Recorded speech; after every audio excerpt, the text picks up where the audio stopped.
अब हम जो है आगे देखेंगे स्वतंत्रता युद्ध के परिणाम कि ये जो है जो युद्ध हुआ उसका परिणाम क्या हुआ। तो सबसे पहला परिणाम ईस्ट इंडिया कंपनी का शासन समाप्त हुआ, अर्थात कंपनी की शासन शक्ति के कारण ही भारतीयों का असंतोष बढ़ता गया था और अंग्रेजी सत्ता के सम्मुख 1857 ईस्वी के युद्ध की चुनौती खड़ी हुई। यह बोध इंग्लैंड की रानी को हुआ और उन्हें अनुभव हुआ कि भारत की अंग्रेजी सत्ता कंपनी के हाथों से सुरक्षित नहीं रह गई है।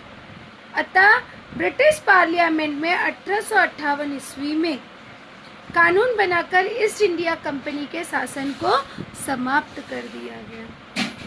तो यहाँ पर यह जो है आपको कारण लिखने के लिए पूछा जा सकता है कि ब्रिटिश पार्लियामेंट में 1858 ईस्वी में कानून बनाकर ईस्ट इंडिया कंपनी शासन को समाप्त कर दिया गया। तो हमारा कारण लिखो, क्या कारण था? पहला कारण था कि कंपनी की शासन सत्ता के कारण ही भारतीयों में असंतोष बढ़ता गया। दूसरा कारण, और अंग्रेजी सत्ता के सम्मुख 1857 ईस्वी के युद्ध की चुनौती खड़ी हुई। यह बोध इंग्लैंड की रानी को हुआ।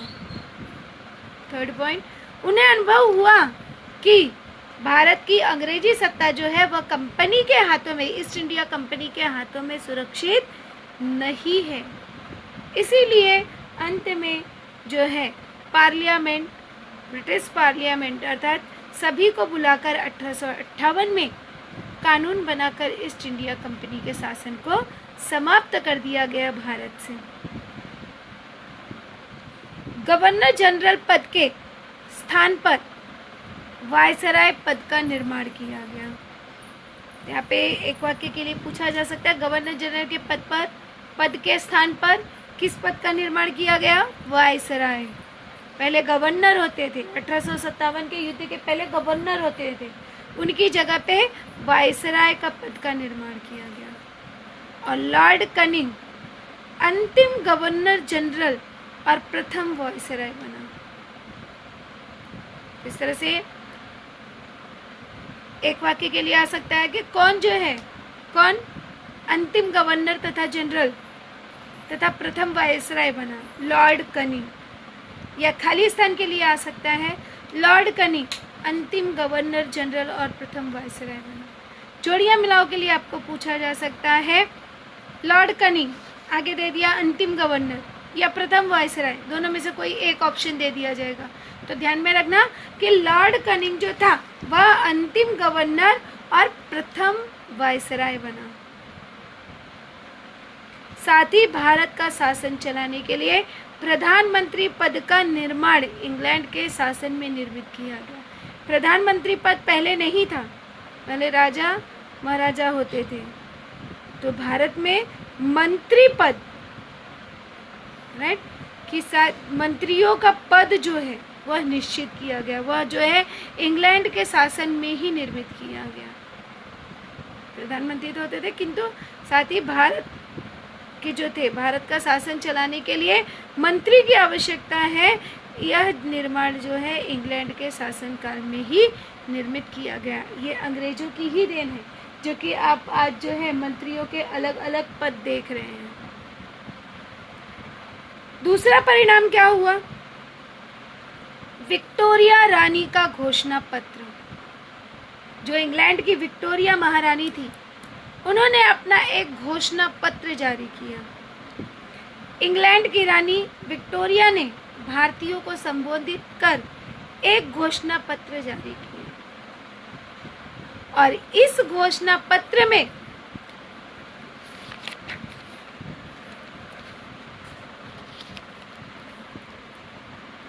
आश्वासन दिया गया कि सभी भारतीय हमारे प्रजाजन हैं। वंश, धर्म, जाति अथवा जन्म जाति के आधार पर लोगों में भेदभाव नहीं किया जाएगा। तो यहाँ पे इस तरह से क्वेश्चन आ सकता है कि इंग्लैंड की रानी विक्टोरिया ने अपने घोषणा पत्र में क्या जाहिर किया? तो इंग्लैंड की रानी विक्टोरिया ने अपने घोषणा पत्र में जाहिर किया और लोगों को आश्वासन दिया कि सभी भारतीय हमारे प्रजाजन हैं, वंश, धर्म, जाति अथवा जन्म स्थान के आधार पर लोगों में भेदभाव नहीं किया जाएगा। क्योंकि असंतोष का प्रमुख कारण था कि लोगों में भेदभाव, भारतीय और ब्रिटिशर्स में भेदभाव। सरकारी नौकरियां गुणवत्ता के आधार पर दी जाएंगी, यह भी घोषणा की गई। जो सरकारी नौकरियां, जैसे सरकारी नौकरियां जो है इंग्लैंड के लोगों को मिलती थी, भारतीयों को कम पदवी की जो नौकरियां थी वही मिलती थी। धार्मिक मुआवलों के में किसी भी प्रकार का हस्तक्षेप नहीं किया जाएगा। जो जो कारण थे असंतोष के, उन सभी का निवारण विक्टोरिया, इंग्लैंड की विक्टोरिया महारानी ने किया। उन्होंने ये सभी आश्वासन लोगों को दिया। रियासतदारों के साथ किए गए अनुबंधों का पालन किया जाएगा, अर्थात उन पर जो भी शासन लगाए गए हैं उसे हटा दिया जाएगा। किसी भी कारण से वे रियासतें समाप्त नहीं की जाएंगी, अर्थात रियासत जो रद्द किए जाते थे या उनका विलीकरण होता था वह नहीं किया जाएगा। सभी राज्य, सभी क्षेत्र जो है स्वतंत्र होकर, मुक्त होकर अपने अनुसार रह सकते हैं। तो ये सभी आश्वासन जो है विक्टोरिया की महारानी ने अपने घोषणा पत्र में दिया। तो यहाँ पर संक्षेप में उत्तर के लिए हमें पूछा जा सकता है कि विक्टोरिया के घोषणा पत्र में लोगों को क्या आश्वासन दिया। तो फर्स्ट पॉइंट, विक्टोरिया के घोषणा पत्र में आश्वासन दिया गया कि सभी भारतीय हमारे प्रजाजन हैं। दूसरा, वहाँ पे बताया गया कि वंश, धर्म, जाति अथवा जन्म स्थान के आधार पर लोगों में भेदभाव नहीं किया जाएगा। तीसरा, सरकारी नौकरियां गुणवत्ता के आधार पर दी जाएंगी। चौथा, धार्मिक मुआवलों में, अर्थात जो मामले हैं, में किसी भी प्रकार का हस्तक्षेप नहीं किया जाएगा। पांचवा, रियासतों के साथ किए गए अनुबंधों का पालन किया जाएगा, किसी भी कारण से रियासतें समाप्त नहीं की जाएंगी।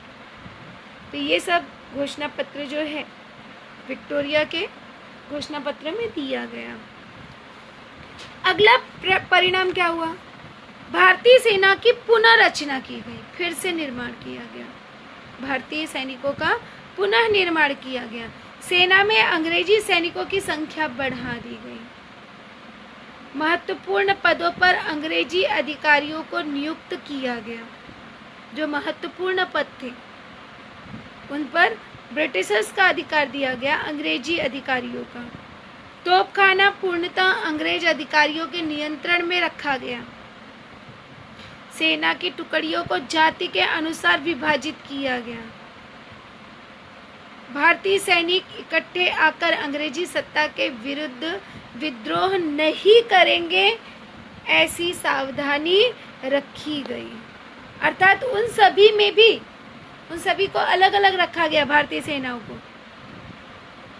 और तोपखाना, ये सब जो महत्वपूर्ण विभाग थे वो अंग्रेजों के विरुद्ध में कर दिए गए, ताकि भारतीय जो है वह अंग्रेजों के खिलाफ आवाज नहीं उठा सके। तो इसलिए भारतीय सेना का पुनः गठन किया गया, पुनः रचना की गई।